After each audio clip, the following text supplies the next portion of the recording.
Tidak ada, saudaraku, yang lebih penting daripada keselamatan. Keselamatan jiwa adalah hal yang paling penting dalam hidup ini. Firman Tuhan berkata, apakah untungnya kepada seseorang dia beroleh segenap dunia ini tapi jiwanya binasa? Sia-sia. Kaya raya kita di dunia ini, berhasil kita di dunia ini, terhormat kita di dunia ini, saudara. Tetapi sudah kita meninggalkan dunia ini, kita ke neraka yang kekal, apakah untungnya? Oleh sebab itu pastikan keselamatan jiwa saudara pada hari ini. Amin, saudara. Biar semua kita pulang dengan keselamatan jiwa yang teguh. Jika kita tidak bimbang oleh aniaya apapun juga, kita tidak mau berpisah lagi dari Tuhan Yesus.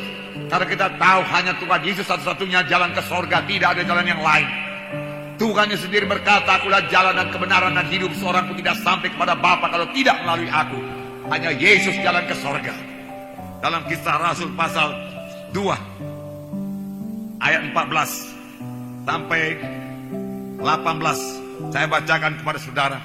Maka bangkitlah Petrus berdiri dengan ke-11 rasul itu, dan dengan suara nyaring ia berkata kepada mereka, hai kamu orang Galilea dan kamu semua yang tinggal di Yerusalem, ketahuilah dan camkanlah perkataanku ini.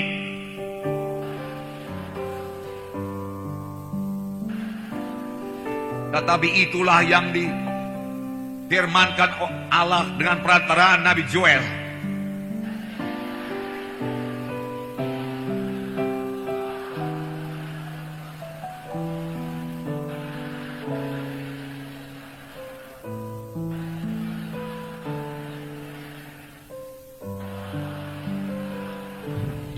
Juga ke atas hamba-hambaku laki-laki dan perempuan akan kucurahkan rohku pada hari-hari itu, dan mereka akan bernubuat. Mari kita baca ayat 41 bersama-sama. Orang-orang yang menerima perkataannya itu memberi diri dibaptis, dan pada hari itu jumlah mereka bertambah kira-kira 3.000 jiwa. Amin, saudara.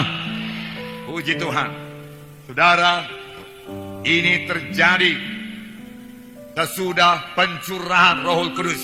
Petrus berubah, Petrus berkhotbah, satu khotbah yang sangat luar biasa, sehingga 3.000 orang bertobat dan mereka memberi diri mereka dibaptis. Langsung dibaptis pada hari itu juga. Nah, saudara yang kekasih, Roh Kudus memberikan pengertian kepada Petrus pada waktu itu pencurahan Roh Kudus. Dan saudara sudah mengetahui bahwasanya satu angin keras memenuhkan ruang tempat mereka berkumpul, 120 orang banyaknya. Kemudian lidah-lidah api hinggap di atas tiap-tiap orang.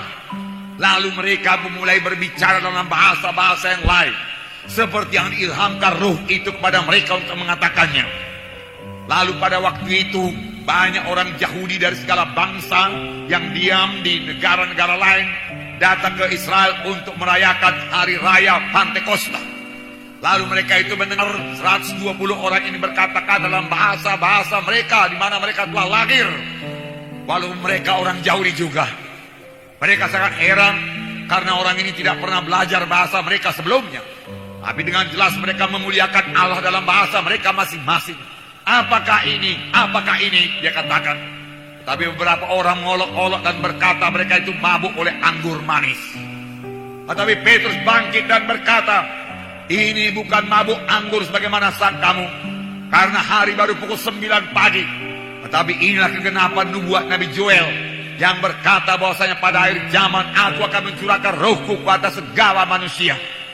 Anak-anakmu laki-laki dan perempuan akan bernubuat, tua-tuamu akan mimpi berbagai-bagai mimpi, dia katakan.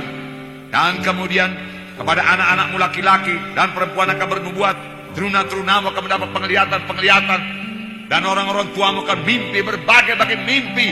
Ini akan terjadi, dan ini sudah terjadi, Petrus berkata. Lalu apakah yang terjadi, saudara? Saudaraku, kita melihat di sini apa yang terjadi. Saudara, Petrus segera mengerti. Apakah yang Petrus mengerti, saudaraku? Kegenapan nubuat Nabi Joel. Petrus mengerti, saudaraku, perkara-perkara rohani. Petrus mengerti perjanjian lama. Sebelumnya dia kurang mengerti. Jangankan perjanjian lama, saudaraku, apa yang dikatakan oleh Tuhan Yesus pun dia tidak mengerti. Langsung Tuhan Yesus menceritakan kepada Petrus mengenai sengsaranya. Namun Petrus tidak mengerti juga. Matius pasal 16 ayat 21 sampai 23. Saya membacakan pada saudara.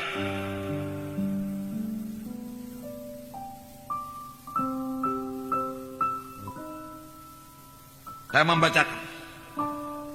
Sejak waktu itu Yesus mulai menyatakan kepada murid-muridnya bahwa ia harus pergi ke Yerusalem dan menanggung banyak penderitaan dari pihak tua-tua, imam-imam kepala, dan ahli-ahli Taurat, lalu dibunuh dan dibangkitkan pada hari ketiga.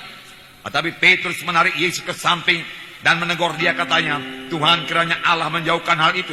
Hal itu sekali-sekali jangan menimpa engkau, takkan menimpa engkau. Maka Yesus berpaling dan berkata kepada Petrus, penyalah iblis, engkau suatu batu sandungan bagiku, sebab engkau bukan memikirkan apa yang dipikirkan Allah, melainkan apa yang dipikirkan oleh manusia. Itulah pekerjaan Roh Kudus yang luar biasa. Jadi setelah Roh Kudus memberikan pengertian, menerima pimpinan Roh Kudus, sehingga saudara boleh hikmat daripada Tuhan, sama sebagaimana Petrus menerima hikmat pengertian daripada Tuhan, sehingga dia mengerti mengenai nubuat Nabi Joel. Ini nubuat Nabi Joel. Ini mesti terjadi.